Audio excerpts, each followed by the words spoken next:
ഇബ്നു അബീ താലിബ് റളിയല്ലാഹു അൻഹു പറഞ്ഞു, തീർത്തും 100% എനിക്ക് വിഷമമുണ്ടായിരുന്നു. സുബ്ഹാനല്ലാഹ്, ഉമർ റളിയല്ലാഹു അൻഹു വല്ലാതെ വിഷമിച്ചു. അല്ല അലി, ഞാൻ നീതിയല്ലേ പറഞ്ഞിട്ടുള്ളൂ. അതല്ലാതെ എനിക്ക് പറ്റുമോ അലി? നിങ്ങൾ പറ. നിങ്ങളോട് എനിക്ക് മാറി നിൽക്കാൻ പറയുന്ന സമയത്ത് നിങ്ങളോട് അങ്ങോട്ട് മാറി നിൽക്കൂ എന്ന് പറയാതെ ഞാൻ നിങ്ങളെ ആ സ്റ്റേജിലിരുത്തി ഞാൻ വിധി പറയുകയാണെങ്കിൽ അവരെന്ത് വിചാരിക്കും അറിയാം. അപ്പൊ ഞാൻ നീതിമാനായ ഭരണകർത്താവാണെങ്കിൽ ഞാനത് ചെയ്യണ്ടേ. അതുകൊണ്ട് അലി, നിങ്ങൾ എന്നോട് പൊരുത്തപ്പെടണം. നിങ്ങൾ എന്താണ് ഈ ചെയ്തിരിക്കുന്നത്? എന്നോട് ഇത്ര വലിയ വെറുപ്പ് നിങ്ങൾക്ക് അതിലുണ്ടോ? ബഹുമാനപ്പെട്ടവർ പറഞ്ഞു, തീർത്തുമുണ്ട്. ബഹുമാനപ്പെട്ട ഉമർ റളിയല്ലാഹു അൻഹു ചോദിച്ചു, എന്താ വെറുപ്പുണ്ടാകാനുള്ള കാരണം? കാരണം ഞാൻ നീതിയെ ചെയ്തിട്ടുള്ള എന്റെ വിശ്വാസപ്രകാരം. അപ്പൊ അലി ഇബ്നു അബീ താലിബ് റളിയല്ലാഹു അൻഹു പറഞ്ഞത്, നിങ്ങൾ നീതി ചെയ്തില്ല, അതുകൊണ്ടാണ് എനിക്ക് നിങ്ങൾ നീതിയല്ല ചെയ്തത്, അതുകൊണ്ടാണ് എനിക്ക് വെറുപ്പ്. ഞാൻ അങ്ങനെ അറിയാതെ സാധാരണ വരുമ്പോലെ ഒന്ന് നിന്നു. അപ്പൊ നിങ്ങൾ എന്നോട് പറഞ്ഞത് എന്താ? യാ അബുൽ ഹസൻ, അവിടെ പോയി നിൽക്കുന്ന പറഞ്ഞത്. നിങ്ങൾ ആ സമയത്ത് തന്നെ അബുൽ ഹസൻ എന്ന് വിളിച്ചത് എനിക്ക് തീരെ ഇഷ്ടപ്പെട്ടില്ല. നിങ്ങൾ എന്നെ വിളിക്കേണ്ടത് എന്റെ പച്ച പേരായിരുന്നു. അലി, മാറങ്ങോട്ട് എന്നാ പറയേണ്ടത്. നിങ്ങൾ എനിക്ക് നീതി തന്നില്ല. നിങ്ങൾ എന്റെ ഓമന പേര് വിളിച്ചത് തീരെ നീതിയായില്ല. എന്നെ ബഹുമാനിക്കേണ്ട സ്ഥാനമായിരുന്നില്ല. എനിക്ക് അതിലാ വെറുപ്പ്. അല്ലാതെ നിങ്ങൾ എന്നോട് പറഞ്ഞതിനല്ല. നിങ്ങൾ എന്തിനാ എന്നെ ആദരിച്ചത് എന്നുള്ളതിലായിരിക്കും വിഷമം. നോക്കൂ നിങ്ങൾ, അലി ഇബ്നു അബീ താലിബ് റളിയല്ലാഹു അൻഹുവിന്റെ നീതിയാണത്. ബഹുമാനപ്പെട്ട ഉമർ ഇബ്നു ഖത്താബ് റളിയല്ലാഹു അൻഹുവിന്റെ നീതിയാണത്. ഇവരൊക്കെ നിയമം നടത്തിയിരുന്ന രൂപം കണ്ടില്ലേ? ഇവരാണ് സാബിഖീൻ. അല്ലാഹുവിന്റെ റസൂൽ സ്വല്ലല്ലാഹു അലൈഹി വസല്ലം പറയുന്നു, ബഹുമാനപ്പെട്ട ഉസ്മാൻ ഇബ്നു അബീ സൗദ റളിയല്ലാഹു അൻഹു, ഉസ്മാൻ ഇബ്നു അഫ്ഫാൻ അല്ല, ഉസ്മാൻ ഇബ്നു അബീ സൗദ റളിയല്ലാഹു അൻഹു, അദ്ദേഹം ഒരിക്കൽ ഈ ആയത്ത് ഇങ്ങനെ ഓതി സൂറത്തുൽ വാഖിയയിൽ, വസ്സാബിഖൂന സാബിഖൂൻ. ഇവിടെ നന്മയുടെ പക്ഷത്ത് മുന്നിലുള്ളവർ നാളെ സ്വർഗ്ഗത്തിലും മുന്നിലാണ്.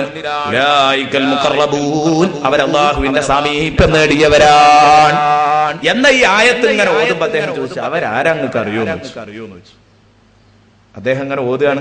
അപ്പൊ അതിന്റെ തഫ്സീറും കൂടെ പഠിപ്പിക്കുകയാണ്. അവരാരാ നിങ്ങൾക്ക് അറിയോന്ന് ചോദിച്ചു. സഹാബത്തിനോട്, കൂട്ടുകാരോട് എല്ലാരും പറഞ്ഞു, അറിയൂല. ആരാ? നിങ്ങൾ പറ. അപ്പൊ ബഹുമാനപ്പെട്ടവർ പറഞ്ഞു കൊടുത്തു, അവ്വലുഹും റവാഹൻ ഇലൽ മസ്ജിദ്, പള്ളിക്ക് ആദ്യം പോകുന്നവർ.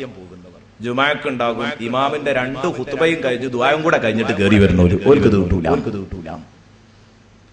പള്ളിയിൽ ആദ്യമായി എത്തുന്നവർ, പള്ളിയിലേക്ക് ഒന്നാം സഫിലെത്തുന്നവർ, പള്ളിയിലേക്ക് ആദ്യമായി പുറപ്പെടുന്നവർ. അവ്വലുഹും റവാഹൻ, ആദ്യമായി പുറപ്പെടുന്നവരിൽ മസ്ജിദി, പള്ളിയിലേക്ക്, അവരാണ് സാബിഖീങ്ങൾ. കാരണം അതൊരു ഖൈറാണ്. ഖൈറിലേക്ക് മുന്നേറുന്നവര് അത് എല്ലാ വിഷയത്തിലും പെടും. എന്നിട്ട് പറഞ്ഞു, അവ്വലുഹും ഖുറൂജൻ ഫീ സബീലില്ലാഹ്, അല്ലാഹുവിന്റെ മാർഗത്തിൽ സമരം ചെയ്യാൻ ആദ്യം പുറപ്പെടുന്നവർ, പള്ളിയിലേക്ക് ആദ്യം പോകുന്നവർ. അപ്പൊ സമരമുറ്റത്ത് ഒന്നാം സഫിലുള്ളവർ അവർ സാബിഖീങ്ങളാ. പള്ളി ഒന്നാം സഫിൽ കാണുന്നവർ സാബിഖീങ്ങളാ. ഇത്തരം പരിപാടിയിൽ ഒന്നാം സഫിൽ കാണുന്നവർ സാബിഖീങ്ങളാണ്.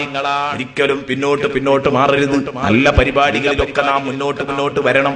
പക്ഷേ നമുക്കെന്തോ നന്മയോടൊക്കെ ഒരു അറപ്പാണ്, നമുക്കൊക്കെ നന്മയോടൊരു വെറുപ്പാണ്. അങ്ങനെ കുറെ അഭിപ്രായങ്ങൾ ഇങ്ങനെ എടുത്തുദ്ധരിച്ചതിന്റെ ശേഷം ബഹുമാനപ്പെട്ട ഇബ്നു കസീർ റഹ്മത്തുള്ളാഹി അലൈഹി പറയുന്ന, വഹാദിഹിൽ അഖ്വാലു കുല്ലുഹാ സ്വഹീഹ, ഈ പറഞ്ഞതൊക്കെ ശരിയാണ്. ഇതൊക്കെ സാബിഖീൻ എന്ന് പറഞ്ഞതിന്റെ, വസാബിഖൂൻ എന്ന് പറഞ്ഞതിന്റെ തഫ്സീറാണ്. കാരണം എന്താ? ഫഇന്നൽ മുറാദ ബിസ്സാബിഖീൻ, കാരണം അല്ലാഹു സാബിഖീൻ എന്നതുകൊണ്ട് ഉദ്ദേശിക്കുന്നത് ഹുമുൽ മുബാദിറൂന ഇലാ ഫിഇലിൽ ഖൈറാത്ത്, നന്മ ചെയ്യുന്നതിലേക്ക് മുന്നേറുന്നവരെന്നാണ് അതുകൊണ്ട് ഉദ്ദേശിക്കുന്നത്.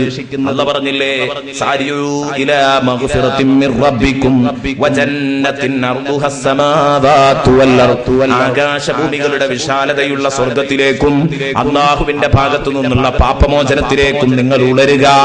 ആലു ഇംറാൻ 133. മറ്റൊരു സ്ഥലത്ത് സൂറത്തുൽ ഹദീദിന്റെ 22-ാം വചനത്തിൽ അല്ലാഹു പറഞ്ഞു, സാബിഖൂ ഇലാ മഗ്ഫിറത്തിൻ മിൻ റബ്ബിക്കും വജന്നത്തിൻ അർദുഹാ കഅർദിസ് സമാഇ വൽ അർദ്. ഇതേ ആശയം, നിങ്ങളുടെ റബ്ബിൽ നിന്നുള്ള പാപമോചനത്തിലേക്കും തന്നെ ആകാശഭൂമികളുടെ വിശാലതയുള്ള സ്വർഗ്ഗത്തിലേക്കും നിങ്ങൾ ഉളരുക എന്ന് പറഞ്ഞാൽ, ഈ പറഞ്ഞതിന്റെ അർത്ഥം എന്താ? ചെയ്തു പോയ പാപങ്ങളൊക്കെ പൊറുപ്പിക്കാൻ നോക്ക്, പരമാവധി ഖൈറായ കാര്യങ്ങൾ, സൽക്കർമ്മങ്ങൾ ചെയ്യാൻ നോക്ക്. ആരാ പറയുന്നത്? അല്ലാഹു സുബ്ഹാനഹു വ തആല. എന്റെ പ്രിയപ്പെട്ട കൂട്ടുകാരെ, ഞാനും നിങ്ങളും എവിടെ നിൽക്കുന്നു? ദാ മഗ്ഫിറത്തിന്റെ 10 കയ്യാണ്. മഗ്ഫിറത്തിന്റെ 10 കയ്യാണ്. ഇന്നും കൂടെ അവസരമുള്ളൂ, നാളെയും കൂടെ അവസരം. അതോടുകൂടി കഴിഞ്ഞു. ആരൊക്കെ അവരുടെ പാപങ്ങൾ പൊറുപ്പിച്ചു? അല്ലാഹു പാപം പൊറുപ്പിക്കാൻ തന്ന അവസരമായിരുന്നു. ശരിക്കും മനസ്സിൽ തട്ടി ചിന്തിക്കണം, ഞാൻ ഈ 10 10,000 വട്ടം തന്നെയെങ്കിലും അല്ലാഹുമ്മ ഗ്ഫിർലി ദുനൂബി യാ റബ്ബൽ ആലമീൻ എന്ന് പറഞ്ഞോ.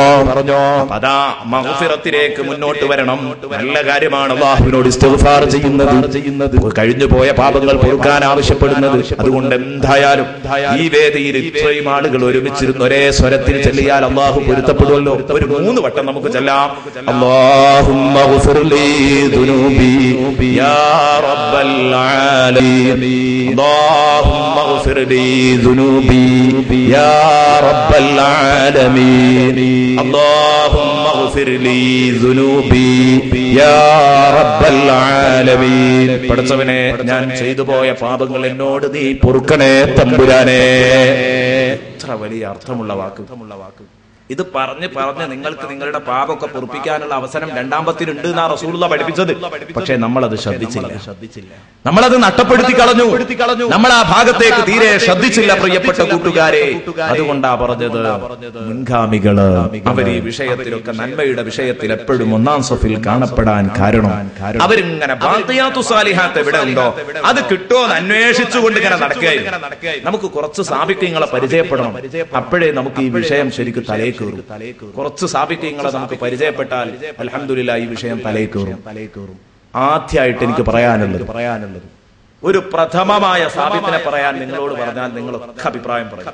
ഒന്നാമത്തെ സാബിക്കിനെ നമ്പർ 1 സാബിഖ്, നമ്പർ 1 മുഖറബ്. അദ്ദേഹത്തിന്റെ പേര് പറയാന്ന് പറഞ്ഞാൽ ബഹുമാനപ്പെട്ട സിദ്ദീഖുൽ അക്ബർ. കാരണം അദ്ദേഹത്തിന്റെ പിന്നിലെ മഹാനവറുകളുടെ പിന്നിലെ ലോകത്തുള്ള എല്ലാവരുമുള്ളൂ. ബഹുമാനപ്പെട്ടവരുടെ പിന്നിലേ ഉള്ളൂ ബഹുമാനപ്പെട്ട അബൂബക്കറിന് സിദ്ദീഖ് റളിയല്ലാഹു അൻഹുവിനെ തോൽപ്പിക്കാൻ ലോകത്തൊരാൾക്കും കഴിയില്ല. നേരത്തെ ഞാൻ പറഞ്ഞു ഉമർ ഇബ്നുൽ ഖത്താബിന് സാധിക്കുമോ? ഇല്ല. ഉമർ ഇബ്നുൽ ഖത്താബ് വലിയ മഹാനാണ്, പക്ഷേ സിദ്ദീഖുൽ അക്ബറിനെ തോൽപ്പിക്കാൻ കഴിയില്ല. ഒരു ദിവസം അങ്ങനെ നിയ്യത്ത് വെച്ചില്ലേ ബഹുമാനപ്പെട്ട ഉമർ റളിയല്ലാഹു അൻഹു? അത് പറ്റും ചെയ്യുമല്ലോ. നബി സല്ലല്ലാഹു അലൈഹി വസല്ലം തങ്ങൾ പറഞ്ഞു, ഒരു വിഭാഗം ഏതോ ഒരു കോളനിക്കാർ റസൂലുള്ളാഹിന്റെ അടുത്ത് വിശന്ന് വലഞ്ഞ് കയറി വന്നപ്പോൾ റസൂലുള്ളാഹി സ്വല്ലല്ലാഹു അലൈഹി വസല്ലം പറഞ്ഞു, നിങ്ങളൊന്ന് പോയിട്ട് വീട്ടിൽ എന്താ ഉള്ളതെങ്കിൽ കൊണ്ടുപോയി സാധുക്കൾക്ക് കൊടുക്കാനാ. റസൂലുള്ളാഹി തങ്ങൾ പറഞ്ഞു. എല്ലാവരും ഇറങ്ങിപ്പോകുന്ന സമയത്ത് ഉസ്മാൻ റളിയല്ലാഹു ഉമർ റളിയല്ലാഹു അൻഹു മനസ്സിലൊരു നിയ്യത്ത് വെച്ചു. എന്ന് നോക്കിയാലും നന്മയുടെ വിഷയത്തിൽ എനിക്ക് ഉമർ ഇബ്നുൽ സിദ്ദീഖിനെ പരാജയപ്പെടുത്താൻ ഇന്നുവരെ കഴിഞ്ഞിട്ടില്ല. എന്നാൽ ഇന്ന് ഉമർ അവസരം നേടും. ഇന്ന് ഉമർ അവസരം നേടും. അതെന്താ? സിദ്ദീഖ് റളിയല്ലാഹുവിനെ തോൽപ്പിക്കാനല്ല, എനിക്ക് സിദ്ദീഖിനേക്കാൾ ഉഷാറാകണമെന്ന് കരുതി. അത് പറ്റുമല്ലോ. ഹസദ് 2 കാര്യത്തിലേ അനുവദിക്കുള്ളൂ. ഒന്ന്, ഒരു വലിയ പണ്ഡിതനെ കാണുമ്പോൾ അയാളെക്കാൾ എനിക്ക് ഇൽമുണ്ടാവണം എന്ന് ആഗ്രഹിക്കണം. അല്ലാതെ അയാളെ ഇൽമൊക്കെ പോവട്ടെ എന്നല്ല, അയാളെക്കാൾ എനിക്ക് ഇൽമുണ്ടാവണം. അതുപോലെ തന്നെ നല്ല സ്വതക്ക ചെയ്യുന്ന ഒരു മുതലാളിയെ കാണുമ്പോൾ എന്താ എനിക്കും അല്ലാഹു കുറെ റഹ്മത്ത് തന്നിട്ടില്ലേ, ഞാനും കൊടുക്കട്ടെ, അയാളെക്കാൾ വലിയ ധർമ്മിഷ്ഠൻ ഞാനാകും. ഈ 2 കാര്യത്തിൽ മാത്രമേ ഹസദുള്ളൂ. നബി തങ്ങൾ പറഞ്ഞു, ലാ ഹസദ ഇല്ലാ ഫിത്നതൈൻ. 2 കാര്യത്തിലല്ലാതെ ഹസദില്ല. ആ 2 കാര്യത്തിലേ അസൂയുള്ളൂ. പക്ഷെ ആ 2 കാര്യത്തിലും നമുക്ക് ലെവലേശ അസൂയ ഉണ്ടാവില്ല. അങ്ങനെ ഇത് 2 ആരെങ്കിലും ചെയ്യുന്നെങ്കിൽ ഈ ചെയ്ത മോനെ ഈ ഒരിക്കലും തോൽക്കൂല, ഈ മുന്നിൽ തന്നെ ആയിരിക്കും. കാരണം നമുക്ക് അങ്ങനെ അസൂയ ഉണ്ടാവില്ല. നമുക്ക് അസൂയയും കുശുംബും കിബറും ഇൻഷാല്ലാഹ് വരാൻ പോകുന്നുണ്ട്. ലാ യസ്മഊന ഫീഹാ മുത്തഖീന അലൈഹാ മുതഖാബിലീൻ. അവിടെ ഇൻഷാല്ലാഹ് നമ്മുടെ കുശുംബിന്റെ ലോകം, കുശുംബില്ലാത്ത ലോകമാണ് സ്വർഗ്ഗം. കുശുംബില്ലാത്ത ലോകം സ്വർഗ്ഗം മാത്രമാണ്. അഹങ്കാരമില്ലാത്ത ലോകം, വെറുപ്പില്ലാത്ത മുറുമുറുപ്പില്ലാത്ത ലോകം, അത് നമുക്ക് സ്വർഗം മാത്രമേ കാണാൻ കഴിയുള്ളൂ. ലോകത്തത് കഴിയൂല.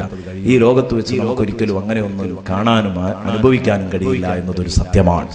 അപ്പോൾ ഞാൻ പറഞ്ഞു വന്നത്, എന്റെ പ്രിയപ്പെട്ട കൂട്ടുകാരെ, ഇവിടെ ഉസ്മാൻ റളിയല്ലാഹു അൻഹു അങ്ങനെ ചെയ്യാം. റളിയല്ലാഹു അൻഹുവിന് അങ്ങനെ ആഗ്രഹിച്ചത് തെറ്റല്ല.